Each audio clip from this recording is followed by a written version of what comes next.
everyone, and welcome back to my channel and to my very late October wrap up, but better late than never is what I'm telling myself, and hopefully you guys are still interested in hearing about the books that I read in October. Normally I wouldn't have the camera positioned in a way where you can see like this mess in the background. However, Chomper is asleep in his little dinosaur kids chair and I thought it looked really cute in the background, so he's just gonna be snoozing back there while I talk to you guys about all of the books that I read in October.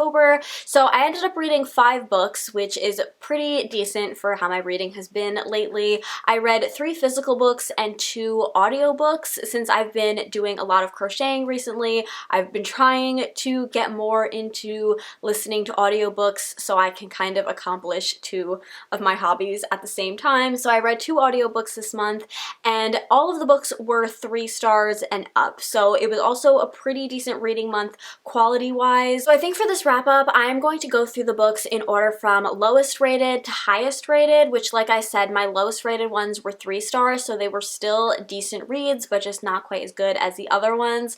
Oddly enough, both of my 3-star reads for October were both of the audiobooks, so I don't know if it was because of the audiobook that I didn't like them as much as the other ones, because you guys know the audio is not like my preferred format for reading books, but I don't think it was necessarily because I listened to them on audio. I think the content of the book itself was just not my favorite in all aspects. So the first one that I'm going to talk about is called Dark Folklore by Mark and Tracy Norman. So this is a nonfiction sort of book about folklore and like urban legends and things like that, creepypastas, lots of different things are covered in this book, also kind of like mythology sort of stuff as well. So for this book, I don't even know really how to explain it because I never knew what was coming next in this book. If I remember correctly, it was split up into 5 parts, and for example, the first part was about sleep paralysis is mainly what it focused on, and then it touched on like the many things that sleep paralysis was thought to come from. So things like incubus or succubus was like one of the things that some people thought that that's what caused sleep paralysis, and then it goes into like other things that allegedly, like demons or other kinds of stuff that sleep paralysis may have been caused from. And then in the second part, which for that first part I was like, okay, this is cool, I like where this is going. For the second part, then we started talking about like different murals and things that were found in churches, and there were like a couple other things in that part, and then there was another part that was about like ghost or phantom carriages, and I was like, this is something I've never heard of before. And then there was a whole part about creepypastas, so like internet urban legends, and it had a large focus on Slender Man, so I also enjoyed that one as well. But it was just like such vastly different things from each other that for every part is like I had no idea what was coming next. I feel like if this book had more of a specific focus, like if it was just gonna focus on like urban legends, or if it was just gonna focus on creepypastas or something like that, or just if all of the topics had a little bit more of a connection to each other, I would have enjoyed it a bit more and known if it was something I was gonna like or not. Because like I said, it was split into 5 parts, and I would say about 2 parts I enjoyed, and the other 3 I was just kind of bored and uninterested with what they were talking about, because it was just such like random kind of stuff that I just had no correlation to each other, except that, you know, they all went into the folklore urban legend category, but besides that, it was just like I never knew what was going to come next because it was such vastly different things from each other. So I ended up giving this 3 stars because, like I said, for like 2 of the parts I did really enjoy what it was about, but for some of the other parts I was definitely losing interest in what was being talked about. So I would still recommend this book, but I just kind of wish it had more of a specific thing that it was focusing on. And then the second audiobook that I listened to in October is called No One Goes Alone by Eric Larson. Now, when I had originally finished this book, I actually gave it a 4-star rating, so it would have appeared a bit further on in this video, but upon looking back on it, I decided to lower my rating to 3 stars. So I'm going to tell you what the book is about first, and then I will tell you a bit about why I decided to change my rating. So this is a like paranormal mystery book. I will say that this book apparently is written specifically for audiobook form. So from what I understand, there's only an audiobook version of this. Like, there isn't a physical copy for you to be able to read, because the author said, and this is not a direct quote, but he said, like, you know, ghost stories are meant to be like heard, which on one hand I was like, that was kind of interesting, but on the other hand I'm like, but what if somebody is like deaf? Like, surely there should be like a written version of this book out there somewhere, but I'm pretty sure it's only available in audiobook form. So in this book we have quite a large cast of characters. We follow one main narrator, but there are a lot of characters in this book. So we're following this group of people that go to this island, to this house specifically, where there have been some strange things happening. There was like a family that lived there that just disappeared. So they all go there, and some of them are supposedly like clairvoyant, and they're there to see if something paranormal is going on, and then there are some there that are clearly skeptics, and then when they're there, a dead body ends up showing up, and they're trying to figure out what's going on. So that is basically the premise of this book. So like I said, when I was first reading this book, I think I listened to it in about 2 sittings while I was crocheting some bigger projects, and I think listening to it all at once, I was really able to just immerse myself in the story with like no distractions. So I was really enjoying my time listening to this book, and it did really have that kind of like classic ghost story mystery kind of feel, which I was really enjoying and I was just vibing with in October doing some crochet. And as well, it has this aspect, it feels a little bit like And Then There Were None by Agatha Christie. I'm sure even like in my description you could see like a couple of like similarities. Both storylines are very much like their own separate thing, but it just had a similar vibe, and that's like one of my favorite books. So I think that helped me enjoy it as well. Strangely enough, there's an aspect of this story that normally I wouldn't like, and that is that there is a lot of just standing around and talking. Like, there are a lot of just conversations in this book that normally I feel like I would easily get bored with or lose my focus with. Like, my mind would just drift off to other things. But I don't know if the narrator was just that good. Like, he was a lovely British fellow. He had a very nice voice. So I don't know if he was just that good or if it was genuinely like just a very well written book, but something that I normally would find myself getting totally bored with, I was totally invested in this book. But when it came to the end, the reason that I gave it 4 stars initially instead of 5 was because I was totally confused by the ending, okay? Still, I really don't know how this book ended. If anybody would like to enlighten me in the comments, please do, but I was genuinely confused at the end. So I give it 4 stars instead of 5, and the reason I ended up lowering it to a 3-star rating is because genuinely this book was very forgettable for me, to the point where I literally forgot that I even read it. Like, when I was thinking about filming this video, I knew I read 5 books in October, and I could account for 4 of them, and I could not figure out what the 5th book was, and I was racking my brain trying to think of what this book was, and I had to go onto my Goodreads, and then I saw that it was this book. So this was just genuinely a very like forgettable book for me, which again, I don't know if it's because I consumed it in audiobook form, so maybe my brain just doesn't process that the same way as physically read books, but just genuinely I totally forgot I even read this book, and the ending was very confusing. So I ended up lowering my rating to 3 stars, maybe like 3.5, we'll say. So now moving on to the physical books that I read in October, starting off with Long Live the Pumpkin Queen by Shay Earnshaw. So I am planning on doing a full review video for this book, because usually any of the Disney books that I read, I like to do dedicated review videos for them. So I'm not going to talk much about this book in this video, but I ended up giving it about 3.5 stars.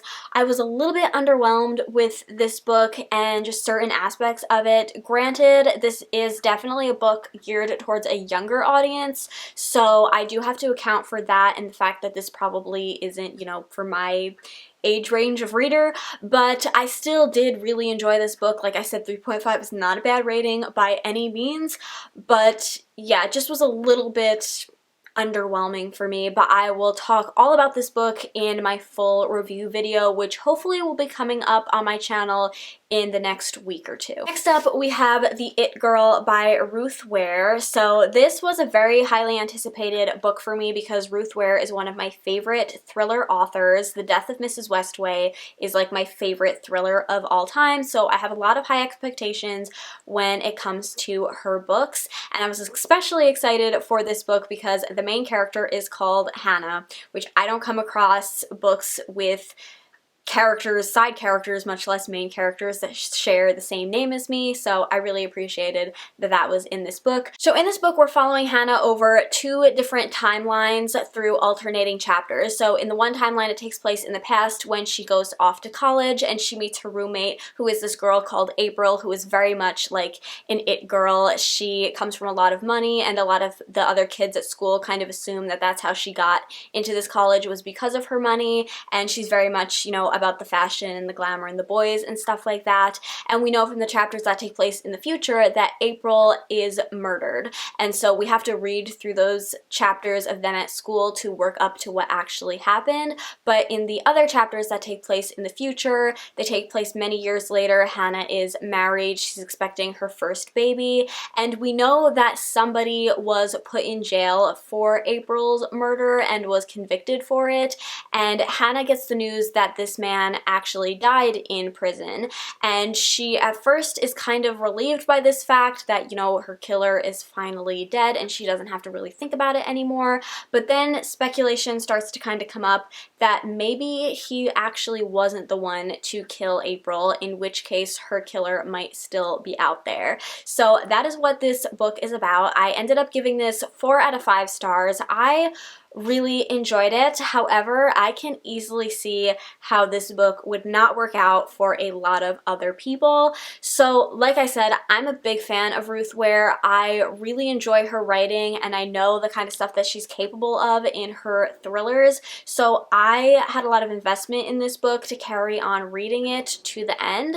However, I can see how a lot of people would give up on this book because it takes a long time to set up. Like, this book is quite boring for the first, like, a good half of it, and I didn't personally find it boring. I think maybe I was a little bit more invested in it because it had a main character with my name in it, but I personally found it interesting, and I could, like I said, because I've read other Ruth Ware books, it's just like I knew that the build-up was going to be worth it, but I can easily see how other people would just get bored with it because the setup did take a really long time. And that's pretty much the only fault that I have with this book, is just that the first half of it is kind of boring, kind of drags. It just takes a really long time to get to the point. But once it's there, I really enjoyed this book. I thought the twist was good, and it's one of those ones that, like, will twist you right at the end. Like, you think you know what's going on, but you don't. And so, yeah, I really enjoyed it. I really enjoy Ruth Ware's writing, and I will continue to read all of the books that she puts out from this point on. And then we have the final book, which was actually the first book that I read in October, but it was my highest rated book for the month, and that is Tender is the Flesh. Yes, I finally read this book. So if you are not familiar with this book, which I feel like this is pretty popular, so a lot of people know what it's about, but just in case you don't, this is a dystopian horror in which animal meat is no longer able to be consumed. It's like poisonous at this point. So now humans eat special meat, which are humans that are bred for the purpose of being food. And we're following our main character in this book who works at one of these like plants where they butcher these people to become food. So yeah, I finally read this book. It's not a very long book, but it packs a punch, so I ended up giving this book 4 out of 5 stars as well. I feel like even though this is my highest rated book, I both have a lot to say about it and like nothing to say about it at all, so I hope this isn't just completely uninteresting. But this book was very much marketed as being like a very disturbing book, and I've heard multiple people say that this is the most disturbing book that they have ever read.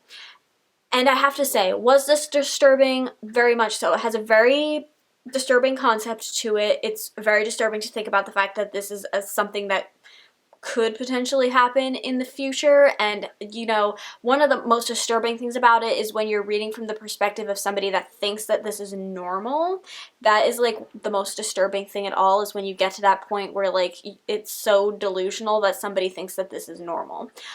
So yes, this is a very disturbing book. However, I have to say that I feel like I heard so many times how disturbing this book was that when it came down to it, I was a little bit underwhelmed. Does that make me a horrible person? I don't know. But it didn't affect me in the way that I thought it was going to. Like, when I think of something that is truly disturbing, I think of something that's gonna like linger with me for a long time. When I finished reading this book, I didn't really think about it afterwards. I still remembered that I read it, unlike that other book that we talked about earlier, but like the ideas behind it weren't like lingering in my head.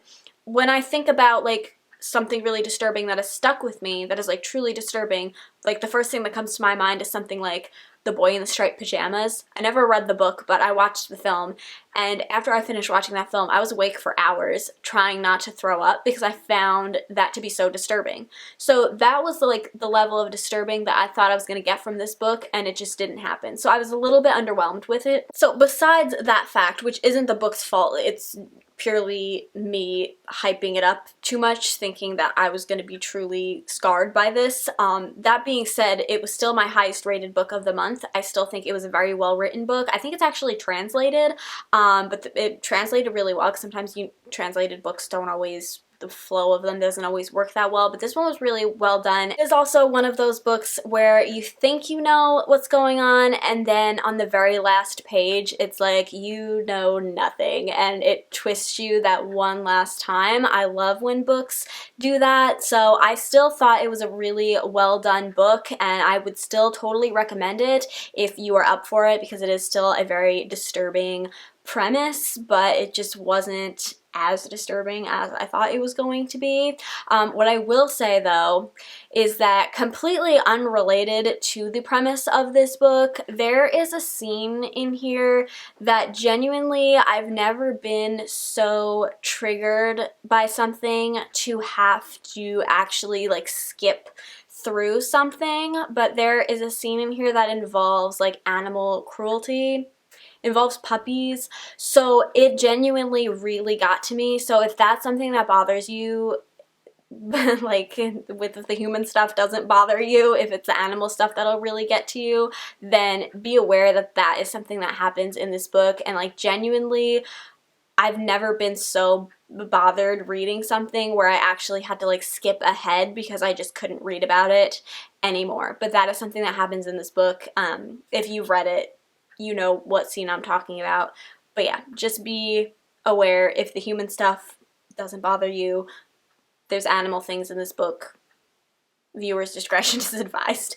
So those are all of the books that I read in October. It has been a hot second since I have filmed a video and like a wrap up, and this was an absolute mess to film, so I'm sorry if this is like all over the place and really choppy, but I'm going to try and edit it into something that makes sense. But there were just so many things going wrong while I was filming this video, and if the lighting was like going in and out, or if I look really like a ghost face because of the brightness, or if it was getting dark and stuff like that, I do apologize, but I'm trying my best. Leave me a comment down below. Let me know if you've read any of these books and what you thought of them. I'd love to discuss them with you in the comments. I hope you all enjoyed this video. If you did, please give it a thumbs up, subscribe if you haven't already, and I'll see you in my next one. Bye!